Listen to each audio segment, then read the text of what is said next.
তৃণমূল কংগ্রেস আরও বিপাকে, তার কারণ ভোটের খরচে গড়মিলের যে অভিযোগ, হাইকোর্টে এবার মামলা করলো আয়কর দপ্তর। সিঙ্গেল বেঞ্চে দেওয়া রক্ষা কবচ প্রত্যাহারে এই মামলা।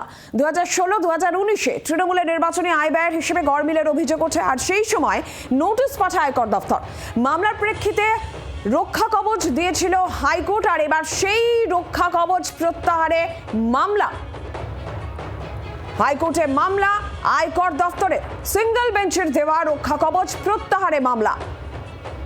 2016-2019-এ তৃণমূলের নির্বাচনী আয় ব্যয়ের হিসেবে গড়মিলের অভিযোগ ওঠে, আয়কর দপ্তর নোটিশ পাঠায়, আর সেই সময় সেই মামলার প্রেক্ষিতেই হাইকোর্ট রক্ষা কবচ দিয়েছিল, কিন্তু সেই রক্ষা কবচ প্রত্যাহারের দাবিতে এবার মামলা আয়কর দপ্তরে। সিঙ্গেল বেঞ্চের দেওয়া রক্ষা কবচ প্রত্যাহারেই মামলা। তৃণমূলের ভোটের খরচে গড়মিলের অভিযোগ, হাইকোর্টে মামলা, আয়কর দপ্তরের রক্ষা কবচ প্রত্যাহারে মামলা। গোটা বিষয়ে জানাবেন অর্ণবাংশ, নিয়োগী রয়েছেন টেলিফোন লাইনে প্রতিনিধি অর্ণবাংশ।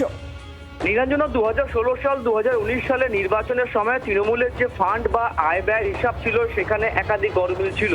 সেই কারণে ইনকাম ট্যাক্স তারা কিন্তু দপ্তর থেকে নোটিশ দিয়েছিল, আপনারা তথ্য জমা দিন। সেইটার পরিপ্রেক্ষিতে তৃণমূল কংগ্রেস তারা মামলা করে, সেই মামলায় প্রোটেকশন তারা পেয়েছিল, রক্ষা কবচ পেয়েছিল।